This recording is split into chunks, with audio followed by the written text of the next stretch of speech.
High Commissioner for Human Rights at the United Nations, Zeid Ra'ad al-Hussein, who I understand is stepping down from the role soon. He's been letting some of his concerns be known to the media.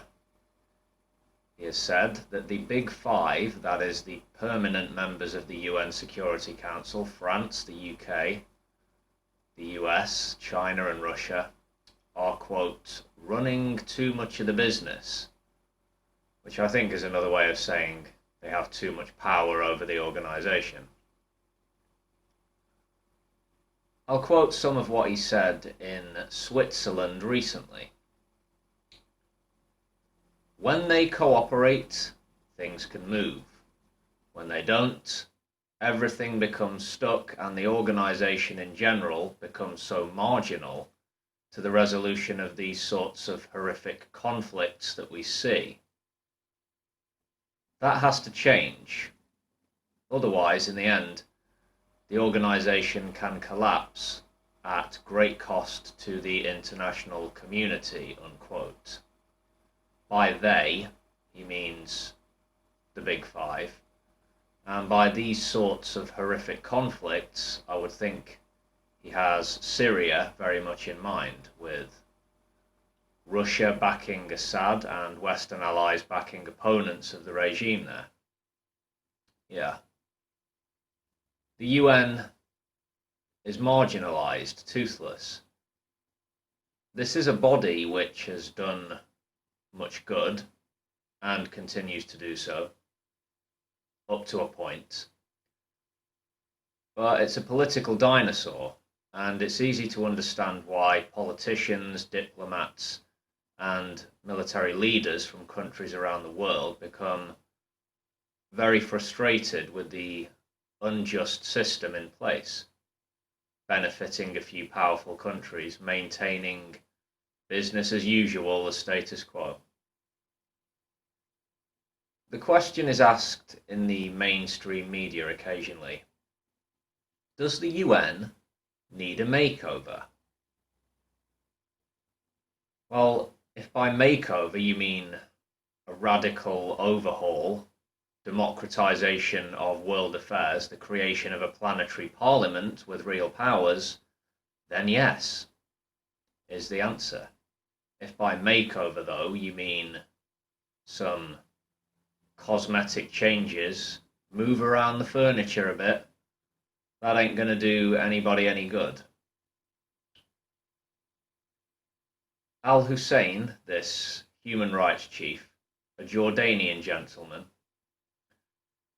he also said, while thinking about the Second World War, no doubt, quote, "My sense is, the further away we get from those historical and dreadful experiences, the more we tend to play fast and loose with the institutions created to prevent repetition. All states are works in progress, and one or two generations of reckless politicians can destroy any and every state. It's applicable to the US as well," unquote. He's been an outspoken critic of the likes of Trump and Duterte in the Philippines. Populist leaders stoking the fires of hatred.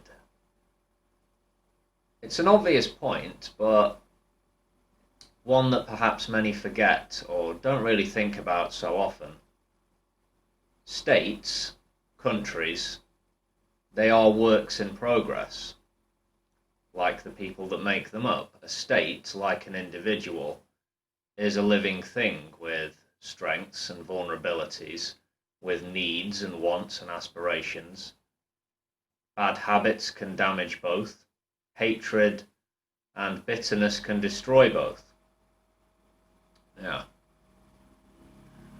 Speaking of the UN, former Secretary General Kofi Annan died recently at the age of 80, a man certainly worthy of respect for his efforts and his principles. He didn't always get things right, but he was very much on the right side of history. Rest in peace.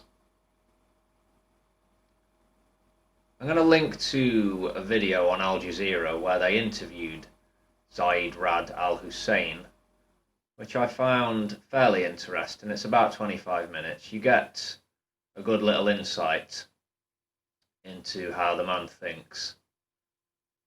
So yeah, alright folks, on that note, I will see you all next week. Until then, take care, and take it easy if you can. Peace.